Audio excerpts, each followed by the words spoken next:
Last month, the United States government quietly changed the legal definition of what a home is. Not the building code, not the zoning laws, not the inspection standards, the definition. And they did it in a bill that 89 senators voted for, bipartisan, celebrated, covered by every major outlet as a victory for the American middle class. Nobody told you what was actually in it. Nobody told you that buried inside the language of that bill is a mechanism that will allow corporations to sell millions of Americans a product that looks like homeownership, functions like homeownership, and is priced like homeownership, but is legally, financially, and structurally something else entirely. You are about to find out what that something else actually is. And once you see it, you cannot unsee it. Here is exactly what this video is going to prove. The government's solution to the housing crisis is not homeownership. It is the most sophisticated simulation of homeownership ever constructed. Factory built, deployed at scale, placed on land you will never own, and engineered to transfer wealth away from you so quietly and so efficiently that most buyers will not realize what happened until they are 5 years in with no exit. We are going to show you the exact sentence in the law that made this possible. We are going to follow the money all the way to the private equity firms and land trusts that are positioned to collect from this arrangement for decades. We are going to expose the maintenance trap that the housing industry is actively suppressing. And we are going to hand you a 5-point pre-signing checklist that will protect you or anyone you love from walking into this blind. This is not a political video. Politics is the rapper. This is a wealth video, and the people who understand what is inside it will make completely different financial decisions than the people who do not. Stay with me. Every minute of this matters. Let's start where you actually are. You have been doing everything right. Not almost everything. Everything. You did not overspend. You did not lifestyle inflate when your income went up. You watched people around you make choices you knew were short-sighted, and you stayed disciplined. You built your credit. You stacked your down payment dollar by dollar. You told yourself the market would come back to earth eventually. It did not come back. Home prices in 2026 are still sitting at levels that make a traditional purchase feel mathematically impossible for anyone earning under 6 figures in most American cities. You have run the numbers. You have run them again. You have tried different down payment scenarios, different interest rate assumptions, different neighborhoods. The math does not work. And every month you spend renting, you feel the equity you should be building flowing directly into someone else's future instead of yours. You are not failing. You are being priced out of a market that has been structurally rigged against first-time buyers for 15 years. And you know it, and that knowledge makes it worse. Then the listing appears, under $250,000, an actual house, not an apartment, not a condo with HOA fees and shared walls, a front door, a yard, a driveway, modern finishes in the photos. The monthly payment looks manageable for the first time in years. Something in your chest loosens just a little. You click, you call, and somewhere in that conversation, maybe in the fine print of the listing, maybe on page 4 of the disclosure documents, maybe buried inside the phrase, community land lease agreement, that the sales agent says quickly and moves past, you discover something. The price does not include the land. The land belongs to someone else, a corporation, a private equity-backed land trust with a portfolio of hundreds of these communities spread across the country. And every month on top of your mortgage payment, you will write them a check. $400, $500, $700, sometimes more, for the privilege of parking your home on their property. And if they raise that rate, which the contract explicitly allows them to do, you cannot move the house to escape it. Relocating a modular unit costs more than most buyers paid for it. You did not buy a home. You bought the most expensive rental arrangement ever engineered, designed to feel like ownership at the front door and function like tenancy in the fine print. And the cruelest part is that you did nothing wrong. You followed every rule. You made a rational decision with the information you were given. The trap was in the information you were never given. That ends right now. Because what I just described is not a predatory edge case hiding in the corners of the housing market. In 2026, after what just passed in the United States Senate, this is becoming the official model. And there is one specific sentence in one specific law that made it that way. Here it is. The 21st Century Road to Housing Act passed the United States Senate in March 2026.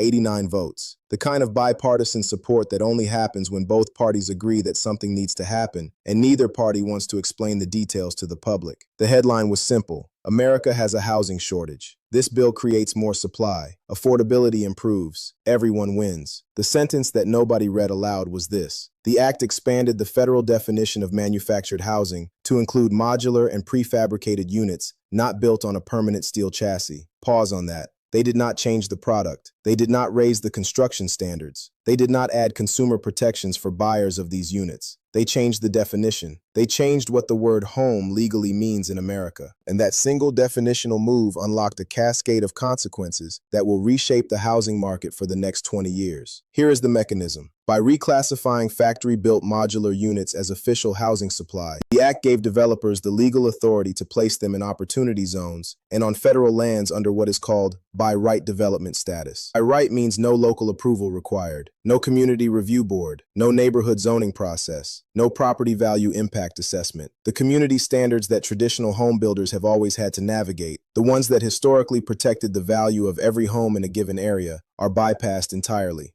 Ask yourself why that provision was in there. The government needed housing numbers to move, urgently. The skilled labor market was collapsing. Traditional development timelines were running 3 to 5 years per project between zoning, approvals, and construction. That timeline was politically unacceptable, so they found a shortcut. Redefine the product, reclassify it as supply, deploy it on land the government already controls without asking anyone's permission, and let the market flood in. The result is a two-tier housing market operating under a single brand name. Traditional stick-built homes governed by the International Residential Code, the standard anchoring property values for a century, and these new units governed by HUD code, or hybrid performance standards, optimized for factory efficiency rather than long-term owner value. One word, home ownership. Two completely different financial outcomes. And the buyer standing in that model home with the granite countertops and the fresh paint has no way to tell the difference from the outside. But the redefinition is just the legal foundation. The real story, the one that follows your money for the next 30 years, is what happens to the wealth you think you are building.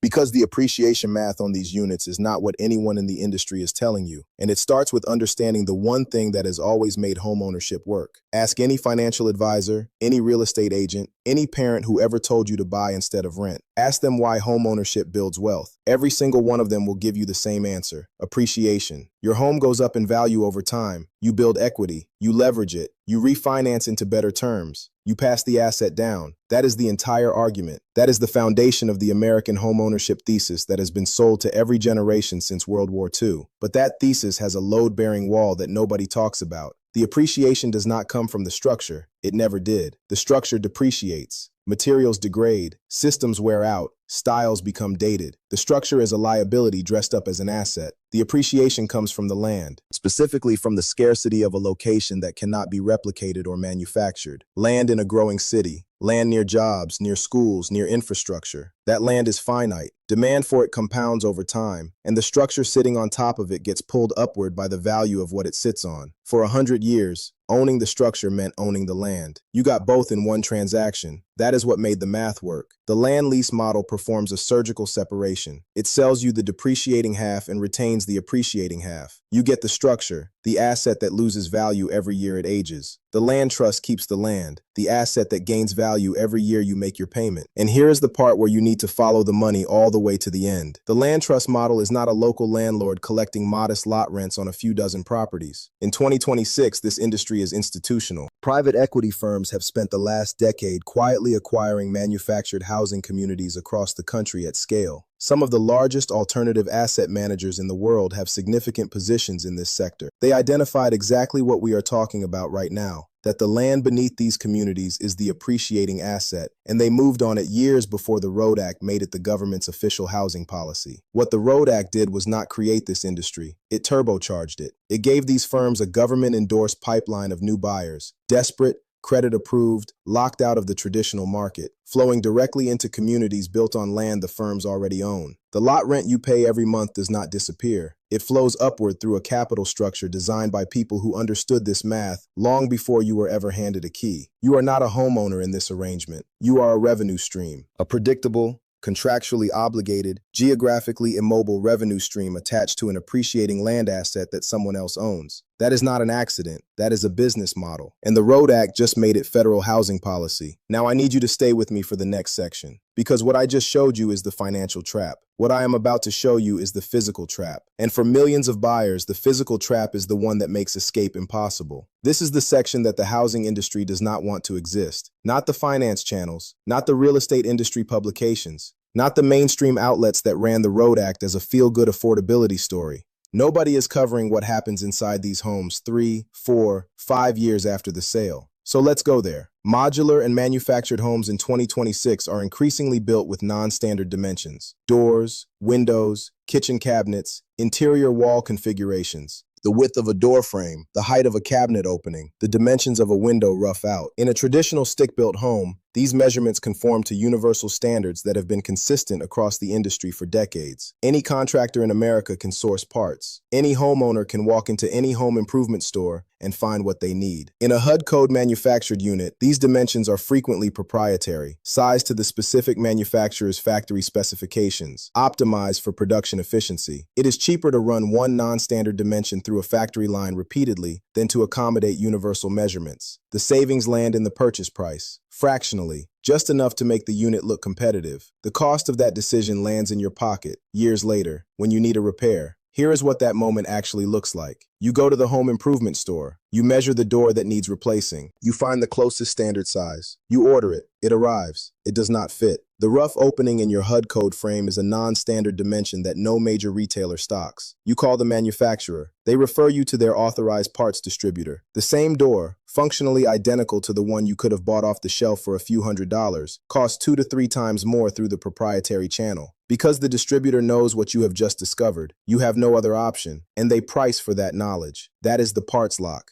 and it applies to every component that touches the manufactured shell of your home. But the parts cost is actually the smaller problem. The labor market for these units is collapsing in real time, and almost nobody is reporting on it. By 2026, 41% of the skilled construction workforce is on track to retire within the next 4 years. The generation that built, repaired, and maintained American homes for the last 3 decades is aging out simultaneously. And the pipeline of replacement tradespeople, the plumbers, electricians, HVAC technicians, carpenters, is nowhere near sufficient to fill the gap. The tradespeople who remain are selective in a way they have never been able to be before. For the first time in a generation, a skilled electrician or plumber can choose their work, and they are choosing traditional homes. Here is why. Modular and manufactured units built to performance-based HUD standards frequently do not align with state-level electrical and plumbing codes. The internal systems are often configured in ways that create liability exposure for licensed contractors who work on them. Many state licensing boards hold contractors to the state code standard, regardless of what the federal HUD standard permits. A plumber who works on a non-compliant system in a manufactured home risks their license on every job, so they decline. Not because they cannot do the work, as the risk-reward calculation does not justify it when the next call in their queue is a traditional home with standardized systems and zero ambiguity. The contractors who will work on manufactured units charge a premium, sometimes a steep one, and as the retirement wave accelerates and the selective workforce contracts further, that premium will only increase. Map this forward 5 years. You are holding a modular unit that has depreciated. You cannot source standard repair parts at market rate. The pool of qualified labor willing to service it is shrinking. The lot rent has increased. The unit is ineligible for conventional refinancing at standard terms. And the land beneath it, the only part of the transaction that was ever going to appreciate, belongs to a private equity firm whose quarterly investor report treats your monthly payment as a line item in a yield calculation. You are not stuck in a bad home. You are stuck in a system that was never designed to let you out. I want you to meet Marcus, 38 years old, mid-sized city in the Southeast, $45,000 saved over a decade of discipline, credit score just above 700. 3 years of watching traditional home prices move away from him like a horizon he cannot reach. In early 2026, a new modular development goes up 40 minutes from his job. Units listed at $219,000. Clean, modern, move-in ready. A local lender pre-approves him within a week. The monthly mortgage payment is the most manageable number he has seen in years. What Marcus does not fully absorb at the closing table is the architecture of what he is signing. The $219,000 covers the unit. The land is owned by a subsidiary of a private equity-backed land trust with 47 communities in 11 states. His lot rent starts at $525 a month. The lease is adjustable. It renews every 5 years. The rate ceiling moves with a regional cost index Marcus has never heard of and will not think to research until year 4. Month 1, Marcus moves in. He feels it, the thing that renters never feel. The specific pride of a key that only works on one door in the world. He is cutting his own grass. He is planting a garden. The pride is real, and it is earned. Year 2. A window seal fails on the back of the house. Marcus goes to the home improvement store, measures the opening, finds the closest match, orders it. It arrives. It is a 1/4 inch too narrow on each side, non-standard frame dimension. He calls the manufacturer, gets routed to an authorized distributor 3 states away. The same window costs $940. The store version was $300. He pays it. He calls 3 contractors for installation. The first does not work on manufactured homes. The second quotes him a service call fee before he will even look at the job. The third comes out, charges him a premium for the non-standard frame, and gets it done. Total cost for one window, $1,400. Marcus files it away as bad luck. Year 3. The lot rent increases by $180 a month. The notice arrives in a standard envelope with legal language Marcus would need an attorney to fully parse. He calls the management office. They refer him to the lease agreement he signed at closing. Section 7, paragraph 3. He finds it. It was always there. Year 4. The HVAC system needs a major repair. 2 contractors decline the job after reviewing the unit's internal configuration. The third charges a diagnostic fee, identifies a component that requires a proprietary replacement part, and quotes Marcus a repair bill that is 60% higher than the same repair in a traditional home. Marcus has $1,200 in his emergency fund. He puts the rest on a credit card. Year 5. Marcus tries to refinance. His credit is still good. Rates have shifted in a direction that should help him. He calls his lender with optimism. The appraisal comes back below his original purchase price. The land lease structure makes the unit ineligible for a conventional 30-year refinance at standard terms. His lender offers him a modified product at a higher rate. Marcus does the math on what that cost him over the remaining life of the loan. He sits with that number for a long time. Marcus is not a cautionary tale about bad decisions. Marcus made reasonable decisions with the information he had. He saved diligently. He qualified legitimately. He bought in good faith. He lost not because he was careless, but because the system he was buying into was never designed to build his wealth. It was designed to extract it, slowly, contractually, legally, and with a smile at the closing table. So what do you actually do with everything you just learned? Because I am not here to tell you that affordable housing is the enemy. Sometimes it is the only option on the table. The question is whether you walk in knowing the rules of the game. And here is the exact checklist that changes your position before you sign a single page. 5 questions. Every single one is non-negotiable. Ask them in this order before you sign anything. Question 1. Who owns the land and what are the complete lease terms? Not who manages the community. Who owns the underlying land? Get the full lease document before you are anywhere near a closing table. Find the rate adjustment clause. Find the renewal interval. Find the ceiling on lot rent increases and identify what index that ceiling is tied to. If the sales agent cannot produce this document immediately and in full, that resistance is your answer. Walk away. Question 2. What building code governs this unit, and does it align with your state? Ask for the HUD certification label number. Take it to your local building department and ask them directly. Does this certification standard align with our state electrical, plumbing, and structural codes? Any gap between the federal HUD standard and your state code is not an administrative technicality. It is a map of every repair that will cost you more than it should and every contractor who will decline the job. Question 3. Call a local contractor before you close. Not after, before. Take the unit spec sheet to 2 or 3 local plumbers, electricians, and general contractors. Ask them directly, will you service this unit? What do you charge for a standard service call? And have you worked on this manufacturer's product before? Their answers will tell you more than any home inspection report ever will. If multiple contractors decline or you have even purchased the home, you now know exactly what your maintenance ecosystem looks like for every year you own it. Question 4. Research parts availability for the specific manufacturer. Go past the marketing pages. Search the manufacturer's name alongside the words parts availability, replacement windows, replacement doors, and proprietary sizing. Go into the owner forums. Go into the community threads. Real owners document these problems in real time with real numbers. Consistent complaints about non-standard dimensions, long distributor lead times, and marked up proprietary pricing are not isolated bad experiences. They are the standard operating reality of that product line. Read them as a preview of your future. Question 5. Run the complete cost model. Not just the mortgage payment. Take the monthly mortgage. Add the current lot rent. Add the maximum lot rent allowed under the adjustment clause. Add a conservative but honest monthly reserve for proprietary maintenance. Budget meaningfully higher than feels comfortable based on what you found in question 4. Factor in the depreciation trajectory of the unit versus comparable traditional homes in the area. Now compare the full monthly cost of ownership against renting a comparable unit in the same market. For a significant number of buyers in 2026, that complete model does not favor purchasing the modular unit. Some will still choose to buy, and that can be the right decision with open eyes. But everyone deserves to make that choice with the real numbers in front of them, not just the ones on the listing. You are not trying to avoid affordable housing. You are trying to make sure the housing you buy is actually constructing your financial future, not dismantling it one lot rent payment at a time.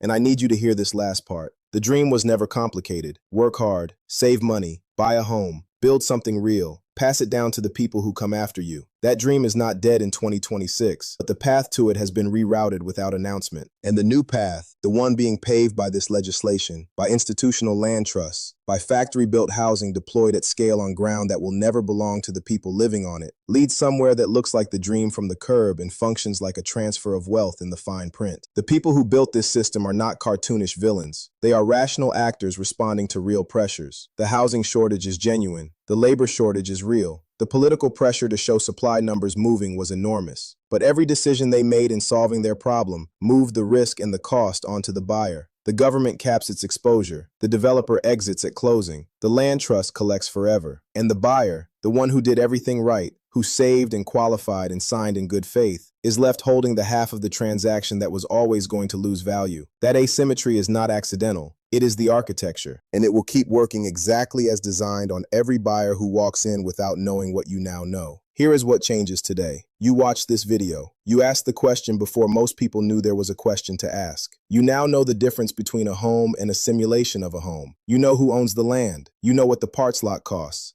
You know where the lot rent goes. You know how to read a lease before it becomes a trap. In 2026, that knowledge is not just useful. It is the difference between building generational wealth and funding someone else's. The people who get hurt by this are the ones who never saw it coming. You saw it coming. Every major outlet covered the Road to Housing Act as a win. Supply is up. Affordability is improving. The American dream is back within reach. Not one of them ran the land lease math. Not one of them covered the parts lot crisis. Not one of them followed the private equity money to the land trust positioned to collect from this arrangement for the next 30 years. Not one of them explained what happens to your equity when you own the structure but not the soil. That story does not tell itself. If this video gave you something that no headline did, share it with one person who is currently in the housing market. Not to frighten them out of buying, to make sure they buy with every card on the table. Because the difference between a financial trap and a financial foundation is almost always one conversation that happened before the signature. And if you want to keep seeing the financial moves that are already in motion before they show up in your bank account, the stories written in legislation before they become lived experience, subscribe. Because the next chapter of this is already being drafted, and you need to read it before it reads you.